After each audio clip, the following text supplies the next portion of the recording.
이 수요 예배에 오신 여러분을 환영합니다. 주님 오신 성탄절이 가까이 오고 있습니다. 여러분 저기 찬양 잘 들으십니까? 극동 방송 같은 거 좀 들으십니까? CTS 같은 거 들으십니까? 그 들으면은 이제 성탄절이 얼마 안 남았구나 하는 게 계속 들리니까 예, 우리도 본당도 이래 하고 했지만은 여러분 항상 그 주님의 오심을 사모하시는 여러분 되시기 바랍니다. 이 12월은 이 주님의 오심을 사모하는 겁니다. 교회력으로 대강절이 바로 그런 영역이죠. 오늘 특별히 예수님께서 우리에게 하신 말씀 중에 어린아이에 관한 말씀을 함께 나누려고 합니다. 여러분 요즘 카페나 식당에서 어린이들을 출입을 금지하는 노키즈 존이라는 편말 좀 자주 보셨을 겁니다. 손님들이 아이들 떠드는 소리, 아이들 장난치거나 소란 피우거나 뛰어노는 것으로 인해서 방해받고 싶지 않은 요구가 커지면서 근래에 생긴 영업장의 모습입니다. 여러분 이것에 대해서 어떻게 생각하십니까? 조용히 밥 먹고 싶고 그죠? 카페에서 차 마시는데 막 옆에 우당탕하고 이런 건 싫죠. 쉬고 싶은 마음 충분히 공감합니다. 저도 그런데 누구나 그런 것을 요구할 겁니다. 그런데 여러분 이게 아이가 있으면 이런 일이 불가능할까요? 정말 아이 자체가 원인이 있을까 한번 생각해 봅시다. 일각에서는 아이나 아이를 가진 부모에 대한 배려가 없다 말하는데 물론 그 말도 맞는 겁니다. 배려가 없으니까 자꾸 충돌이 일어나겠죠. 근데 여러분 좀 더 다르게도 생각해 보시면은 아이라고 다 떠들고 다 소란스럽게 행동하지는 않죠. 특히 좀 성숙한 애들은 대여섯 살만 넘어도 애들 도서관에 데리고 가면 조용할 줄 알아요. 그죠? 아이들 도서관에 가서 독서할 줄 압니다. 조용히. 즉, 여기는 떠들고 소란 피우는 것이 아니구나. 아이들도 인식할 때 조용할 수 있다는 겁니다. 물론 그보다 더 어린 아이들은 좀 어렵겠지만. 근데 노키즈존 하면 보통 어디예요? 초등학생까지 다 포함돼 버리거든요. 이게 왜 이렇게 되냐? 그럼 식당이나 카페나 아이들이 조용한 곳으로 학습을 받지 못했다는 겁니다. 즉 보호자가 거기서 조용하게 매너를 지켜야 할 공간으로 가르치지 못했다는 거죠. 그냥 귀찮게 방치해둔 겁니다. 이거 나는 자유부인하려면서 아니요 너 마음대로 뛰어놀아라면서 지인들과 함께 시컷 떠들던 거예요. 근데 다른 사람이나 식당 아니면 카페 직원들이 와서 조용히 시키면 어떡합니까? 왜 내 아이 기죽이냐면서 오히려 저 화를 내죠. 그죠? 당신이 뭔데 왜 내 아이한테 가르치고 화를 내고 그러냐? 오히려 자기가 더 큰 소리 쳐요. 즉 과도한 자기 아이에 대한 사랑이 있을 때 진정한 사랑도 아니에요. 그런 거 그죠? 과보호가 넘쳐날 때 아이들이 있을 자리가 더 줄어든다는 겁니다. 여러분 식당 사장님 카페 사장님이라고 손님 안 받고 싶겠어요? 어떻게든 더 받고 싶지. 근데 도저히 이게 제지가 안 되니까 그런 편말을 점점 붙여넣는 거 아닐까요? 근래 한국 말고 해외에서 한국을 바라보는데 관심을 끈 뉴스가 있습니다. 뭐냐면은 세계 최소 출산율 국가가 세계에서 제일 많은 키즈존을 보유하고 있다는 거예요. 웃긴 일이죠. 여러분 어떤 이유에서든지 아이들이 환영받지 못한 문화나 환경이 더 많아지는 것은 분명히 불행한 일입니다. 인구 감소로 인해서 불안한 우리 한국 사회, 한국 교회가 다음 세대가 중요하다, 출산이 중요하다, 양육이 중요하다 외치는데 누구나 이 말에 동의를 하는데 여러분 그 많은 구호와 행사에 비해서 실제로 어린아이들이 존중받고 있느냐? 한번 생각해 봅시다. 어린이들 중요하다, 교육기관 중요하다, 누구나 얘기합니다. 근데 막상 아이들의 권익을 지켜주려 하면은 번거롭고 거추장스러운 일 많거든요. 일단 우리 교회부터 생각합시다. 남의 교회, 남의 사회에서 말고. 유치부실 만들어놔서 저기 애들 노는 공간 만들어놨는데 오후에 뭐 권사님들이 슬금슬금 들어왔다 해가지고 제가 누군지는 안 물어보고 들어가지 마라 해서 간신히 맞긴 했는데, 여러분 그런 것부터 사실 그렇죠. 에이, 우리가 쉬어야지 하면서. 예. 아이들에 대한 예산, 이거는 그나마 우리가 좀 잘 지킵니다. 뭐 이번에도 뭐 다 줄이는데도 교육부서 예산은 우리가 손을 안 댔어요. 뭐. 예, 중직자들도 원하고 뭐 저도 원하기 때문에. 또 아이들 행사한다 후원도 잘 거치는 편입니다, 우리 교회. 근데 돈이 중요한 게 아니고, 뭐 돈도 물론 중요하지만은 돈이 중요한 게 아니고, 아이들을 위해서 여름 성경학교 보조교사 모집합니다. 한 명도 안 와요. 처음에 깜짝 놀랐어요. 몇 명 오겠지 했더니 정말 한 명도 안 와요. 연말에 교사 지원하십시오 하고 이번 주에 나갈 겁니다. 교사 지원서. 예. 하나도 안 와요. 전부 다 어떻습니까? 내가 막 찝어가지고 막 쫓아가가지고 집사님, 권사님 이거 좀 하십시오 하면은 아이고 순종할게요 하면서 뭐. 여러분 이것도 우리가 좀 생각해봐야 되는 거죠. 늘 틈만 나면 중요하다, 뭐 교육기관 중요하다, 아이들 중요하다 하는데 정작 자기는 돈만 주려고 합니다. 물론 돈도 필요합니다만은 진짜 아이들과 부대낄 수 있고 아이들을 위해서 기도해 줄 수 있고 아이들을 전도하러 나오고 아이들에게 가르칠 수 있는 사람이 필요한 거죠. 오늘 예수님은 하나님 나라가 어린아이 같은 자의 것이다 라고 말씀합니다. 여러분 이게 무슨 의미일까요? 첫 번째로 어린아이들처럼 겸손히 하나님 나라를 받들어야 함을 강조하는 겁니다. 또한 어린아이들이 하나님 나라의 주역임을 말하는 거예요. 자, 여러분 오늘 말씀 속에서 사람들이 지금 예수님께 막 와옵니다. 자기 아이들을 만져주심을 바라고 데리고 오는데 축복해 달라는 거죠. 아이들은 손 엉치고 뭐 좋은 말씀도 해주시고. 근데 제자들이 갑자기 제지합니다. 놓기지 전에 들어오는 아이들을 막듯이. 예. 아, 애들은 가라 하면서 꾸짖고, 어디 애들을 데려오냐면서 예수님 이 거룩하신 분 앞에 하면서 막, 예? 학부모들한테도 막 그렇게 합니다.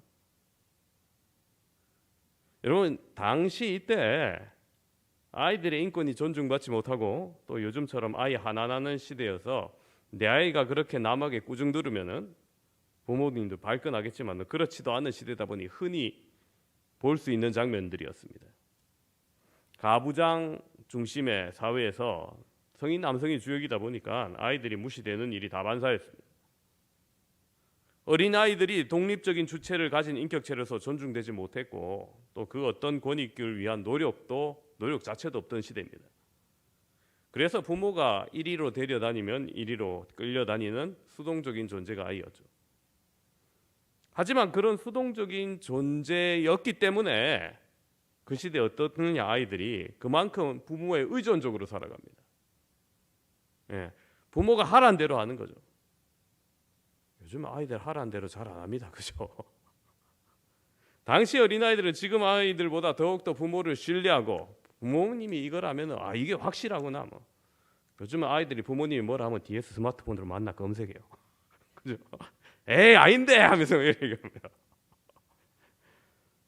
부모님을 당시에는 더 신뢰하고 전적으로 의지했던 겁니다.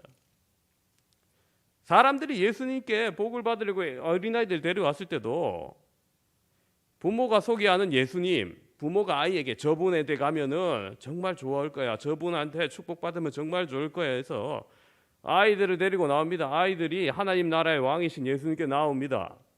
근데 제자들은 정작 어린아이 데려온 사람들을 꾸짖어요. 이 사람들이 여기가 어디라고 지금 애들을 데려 나오냐면서.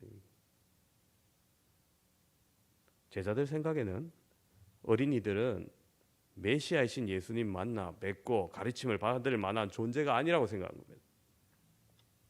특별히 제자들 그 그룹의 인식이 나빴다라기보다는 이게 당시 보편적인 생각이었습니다. 어린아이들은 하나님 나라에 아무런 기여를 할 수 없다고 판단한 겁니다. 그런데 예수님의 생각은 달랐습니다. 그 장면을 보시고 노여워하십니다. 그리고 예수님께서 오는 어린아이를 용납하고 금하지 말라고 하시면서 하나님 나라가 이런 자들의 것이라고 얘기합니다. 더해서 누구든지 하나님 나라를 어린아이와 같이 받들지 않는 자는 결단코 그곳에 들어가지 못하리라. 이렇게까지 말해요. 이 말씀이 더 충격적이죠. 어린아이처럼 겸손해라 정도가 아니라 천국이 이 어린아이 같은 자들의 것이라는 겁니다. 어린아이들이 주역이라는 겁니다. 이게 무슨 말이냐? 여기서 어린이를 하나님 나라의 주인이라 하신 것은요, 문자적인 의미보다는 어린아이의 성품이 하나님 나라 시민의 성품이라는 거예요. 어린아이의 성품 여러 가지로 우리가 생각할 수 있지만 중요한 것은 어린아이처럼 순결하고 어린아이처럼 겸손하고 어린아이처럼 부모를 신뢰하는 그 마음일 겁니다. 이런 요소들이 하나님 나라 시민의 성품이라는 거예요. 제자들은 어른처럼 지위 있고 뭔 권리가 있고 뭔가를 가지고 있는 사람이 천국에 기여할 수 있는 사람이다. 천국의 진정한 백성이라고 생각했지만 예수님의 말씀은 달랐던 겁니다. 어린이처럼 전적으로 의지할 줄 알고 겸손히 받들 때 하나님 나라에 들어갈 수 있다는 겁니다. 우리는 신앙생활하면서 연수가 지날수록 한 해, 두 해, 10년, 20년 지날수록 여러분 경험과 지식도 쌓입니다. 그런 연륜이 분명히 우리의 믿음 생활에 도움을 주기도 합니다. 그죠? 하지만 때로는 오히려 그런 지식들이, 그런 어떻게 보면 지혜들이 왕이신 예수님보다 내가 가진 그 경험과 연륜을 더 의지해버려서 미리 판단해버려서 낭패를 당하기도 합니다. 기도해보지 않고 옛날에 이랬으니까 이래 하면 될 거야. 우리 모두 하나님 나라의 백성으로서 더 주님만 붙들며 주님을 의지하기를 소망합니다. 어린아이가 부모의 손을 놓치면 큰일 나는 것처럼 그렇게 느끼듯이 우리 다 주의 손을 놓치지 아니하며 주님을 의지하는 천국 백성들 다 되시기를 바랍니다. 예수님은 이런 어린아이를 축복하시고 다시 길을 떠나셨습니다. 그래서 17절을 보시면은 예수께서 길을 나아가실새 한 사람이 달려와서 꿇어 앉아 묻자오되 선한 선생님이여 내가 무엇을 하여야 영생을 얻으리까 얘기합니다. 자, 길에서 만난 그 사람은 부자 청년입니다. 다른 복음서에서는 젊고 관원이고 부자고 이렇게 설명하고 있습니다. 다 가졌죠. 관원이면 권력도 있고요. 부자고 힘도 있습니다. 게다가 젊어요. 어쩌면 제자들이 생각한 하나님 나라의 주역, 하나님 나라에 기여할 사람이 이런 사람이에요. 이야, 다 가졌네 아주 그냥. 사회적 명성이 있고 능력이 있고 부유하고 유능한 사람입니다. 그런데 그의 모습은 어땠습니까? 결론적으로 얘기하면은 그는 결국 예수님을 의지하지 않고 예수님의 말씀을 들었으나 근심하며 떠나버렸죠. 22절 보면 이렇게 기록하여 있습니다. 그 사람이 재물이 많은 고로 이 말씀으로 인하여 슬픈 기색을 띠고 근심하여 가니라. 예수님을 찾아온 사람 그 자체는 굉장히 놀라운 사람이에요. 굉장히 유능한 사람이었어요. 그 청년이 예수님께 찾아와 영생을 얻는 방법을 물었습니다. 어떻게 하여야 하나님 나라에 들어갈 수 있냐고 묻는 거죠. 처음 예수님의 답변은 의외로 간단했습니다. 19절 보면은 내가 계명을 안 하니 살인하지 말라, 간음하지 말라, 도둑질하지 말라, 거짓 증언하지 말라, 속여 빼앗지 말라, 내 부모를 공경하라. 자, 여러분 여기서 살인해 보신 분 있습니까? 좀처럼 없을 거예요, 그죠? 예, 이 10계명에 대해서 얘기합니다. 유대인들하면 어려서부터 배운 계명입니다. 부자 청년도 마찬가지였습니다. 부자 청년이 당당히 말합니다. 20절에 그가 여짜오되 선생님이여 이것은 내가 어려서부터 다 지켰나이다. 여러분 아무런 지위도 없고 예수님과 말씀을 논할 만한 지혜가 없던 아이들과 달리 이 사람은 준비된 일꾼 같아 보입니다. 당당합니다. 하지만 예수님이 그를 보시면서 한 가지 부족한 것이 있다 말씀합니다. 21절에 예수께서 그를 보시고 사랑하사 이르시되 내게 아직도 한 가지 부족한 것이 있으니 가서 내게 있는 것을 다 팔아 가난한 자들에게 주라. 그리하면 하늘에서 보화가 내게 있으리라. 그리고 와서 나를 따르라 하시니. 전부 내려놓고 예수님 따르라는 말씀. 여러분 사실 이거 처음 하신 말씀 아니에요. 다른 제자들 부를 때도 예수님 그래 하셨습니다. 와서 나를 따르라. 그들이 배와 그물을 버려두고 예수님을 따랐죠.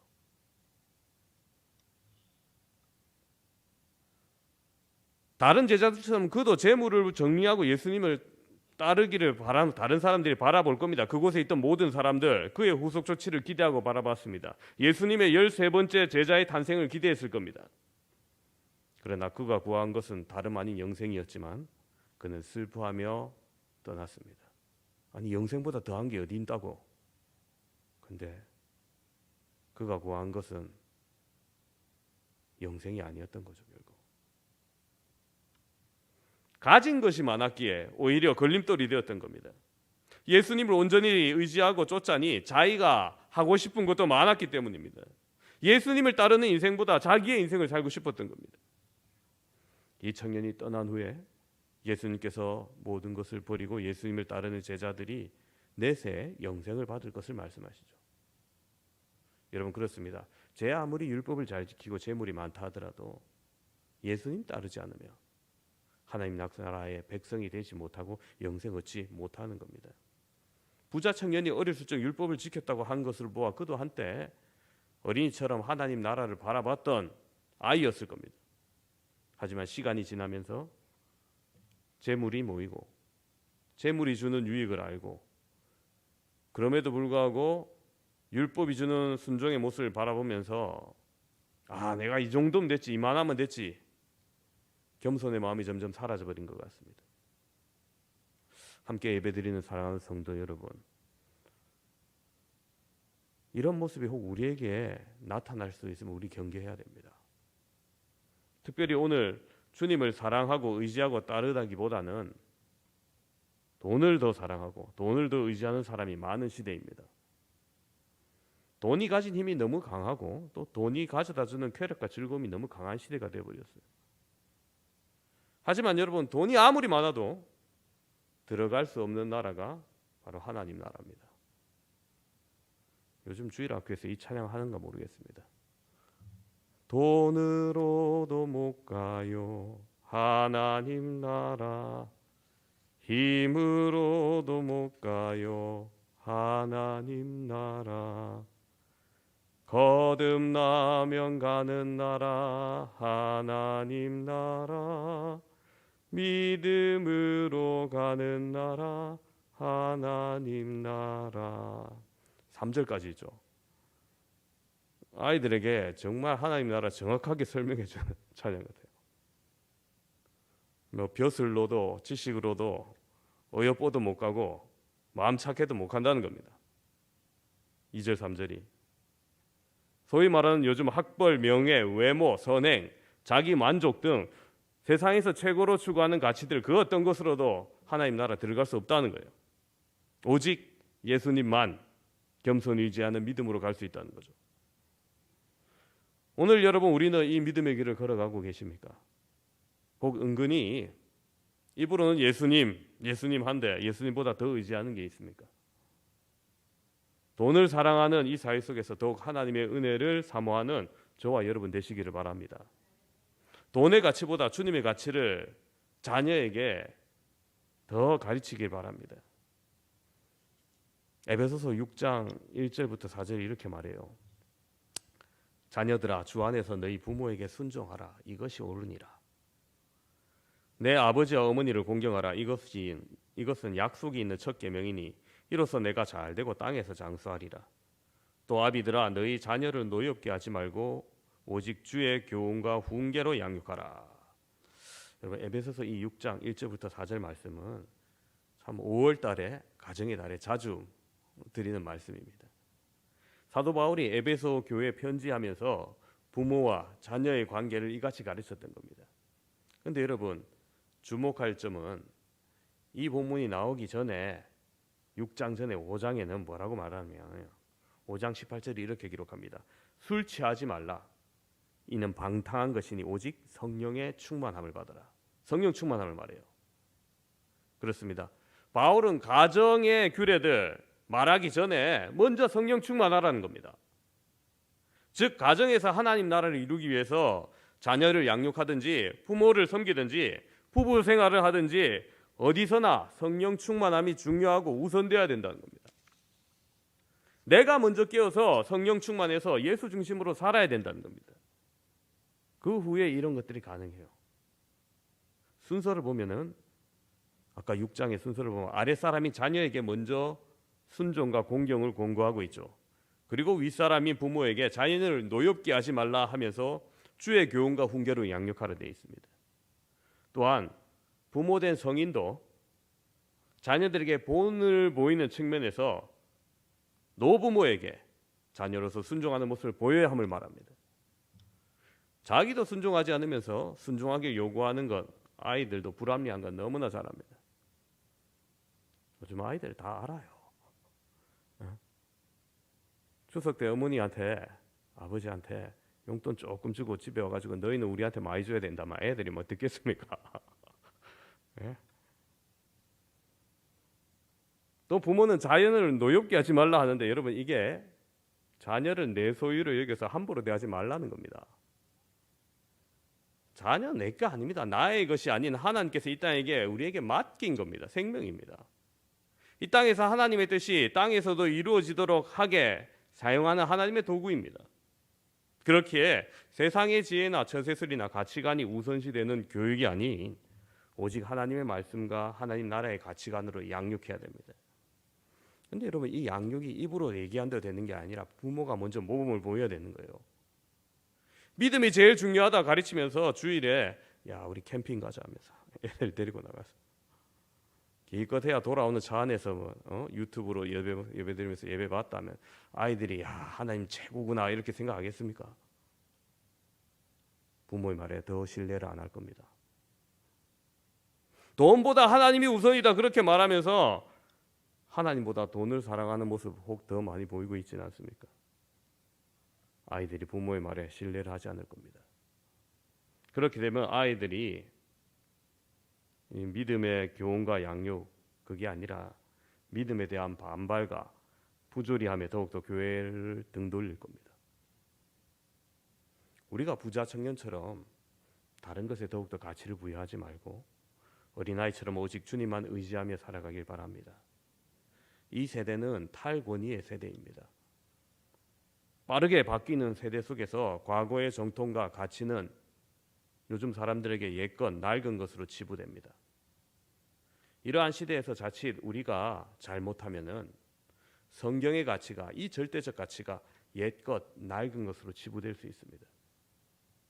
풀은 마르고 꽃은 시들어도 주의 말씀은 영원토록 있음을 가르치기 위해서 주의 말씀이 시대를 뛰어넘는 절대적 가치임을 가르치기 위해서 우리가 먼저 성령 충만해야 된다는 겁니다. 내가 완벽해서 가르치기 너무 어렵습니다. 이건 낙타가 바늘길을 통과하는 것과 마찬가지입니다. 불가능합니다. 우리가 더욱 하나님을 의지하고 자녀의 삶을 그분에게 더욱더 바라보며 맡길 때 여러분 이와 같은 일들이 가능한 겁니다. 오늘 말씀을 정리합니다. 함께 예배드리는 사랑하는 성도 여러분, 오늘 우리는 예수님께서 어린아이가 내게 오는 것을 금하지 말라 하시면서 천국이 이와 같은 자의 것, 어린아이와 같이 받들지 않으면 천국에 들어갈 수 없다 같이 그렇게 말씀하셨습니다. 하나님 나라는 어린아이들처럼 예수님만 의지하는 자의 나라인 겁니다. 또한 돈이나 기타 이 세대가 추구하는 가치로 가는 나라가 아닌 예수님만 따르는 믿음으로 가는 나라임을 우리가 보았습니다. 우리가 이러한 영생을 얻고 나와 내 가정이 함께 구원 얻기 위해서 먼저 성령 충만하여서 자녀와 하나님 나라의 백성으로 더욱더 함께 양육해 가야 함을 보았습니다. 우리가 더욱더 겸손히 주님만 따르며 우리의 자녀들이 주님을 바라보며 자라는 진정한 가정의 천국 다 이루시기를 주님의 이름으로 축원합니다.